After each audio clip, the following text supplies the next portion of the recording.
ओशो कहते हैं, परमात्मा की जो खोज पर निकले हैं उन्हें खाक हो जाने की तैयारी रखनी होती है। मिटो तो ही उसे पा सकोगे। जरा से भी बच गए तो उतना ही फासला शेष रह जाता है। तुम्हारा मिटना ही उसका होना है, तुम्हारा मिटना ही उससे मिलना है। इसीलिए जिसे यह बात साफ नहीं है वह जन्मों जन्मों तक भटकता रहे, खोजता रहे, पाएगा नहीं।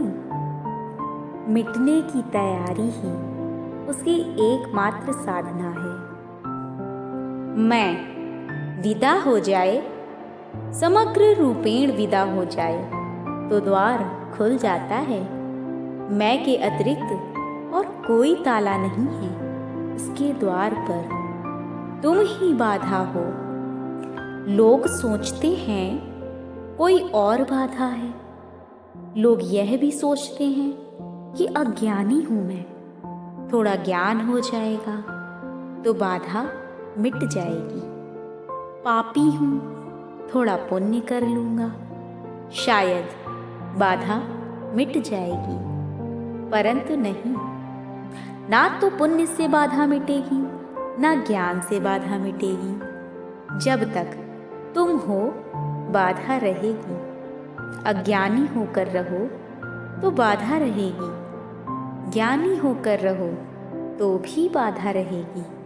पापी होकर रहो तो बाधा रहेगी, पुण्य आत्मा होकर रहो तब भी बाधा रहेगी। फिर ताला लोहे का है कि सोने का, फर्क नहीं पड़ता। ताला ताला है, दरवाजा नहीं खुलेगा सो नहीं खुलेगा। मिटना होगा, खाक हो जाना होगा, जैसे दिया बुझ जाता है। इसीलिए बुद्ध ने उस परम अवस्था को निर्वाण कहा है। निर्वाण का अर्थ है दिए का बुझ जाना। जैसे दिया बुझ जाता है ऐसे तुम बुझ जाओ तो सूरज प्रकट हो जाए। तुम्हारे दिए की टिमटिमाती लौ ने ही सूरज को छिपा रखा है। जरा सी किरकिरी आंखों में पड़ जाती है, पहाड़ ओझल हो जाते हैं। ऐसी जरा सी ही किरकिरी है अहंकार की, पर उसी की आड़ में, उसकी ओट में सब कुछ छिप गया है। अंत तक, ठीक अंत तक भी उसका आगमन नहीं होता।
4 घड़ी की है और इस चहल पहल में सिर्फ चहल पहल ही है।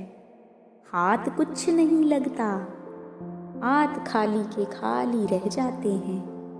ना कुछ लेकर आते हो और ना ही कुछ लेकर जाते हो। खाली आते हो, खाली चले जाते हो। जागो, इस शोरगुल में बहुत मत उलझो।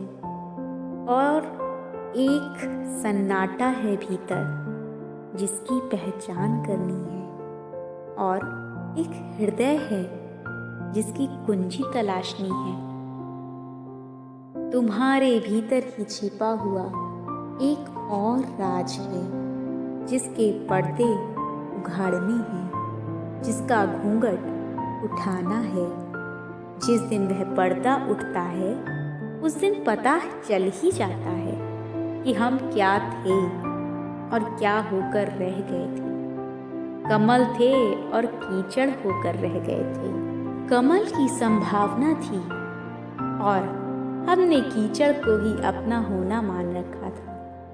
राम थे और काम ही होकर रह गए थे। विराट थे और बड़े शुद्र में ही अपने को बांध लिया था।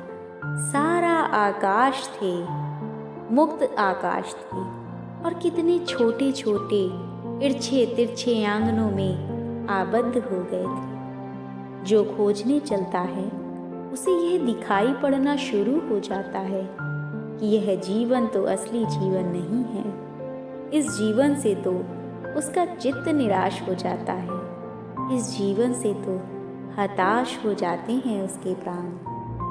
और जिसने आसार को आसार की तरह जान लिया, अब ज्यादा देर नहीं है सार को सार की तरह देखने में। व्यर्थ को व्यर्थ की तरह पहचान लिया तो सार्थक के बहुत करीब आ गए। झूठ को झूठ की तरह पहचान लेना सत्य को सत्य की तरह पहचान लेने की अनिवार्य मंजिल है। और जो खोजने निकलता है और इतनी कीमत चुकाने को राजी है कि खाक होना पड़े तो खाक हो जाए, जो सूली पर चढ़ने को राजी है उसे ही सिंहासन मिलता है।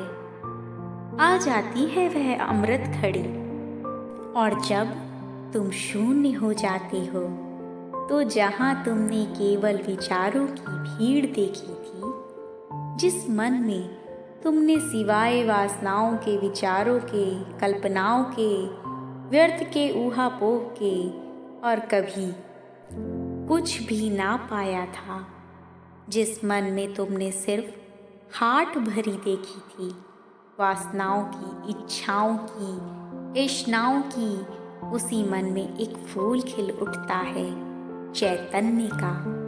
यही मन जो बाहर उलझा रहता है तो विक्षिप्तता लाता है, यही मन बाहर से मुक्त हो जाता है तो विमुक्तता लाता है। यही शीर्ष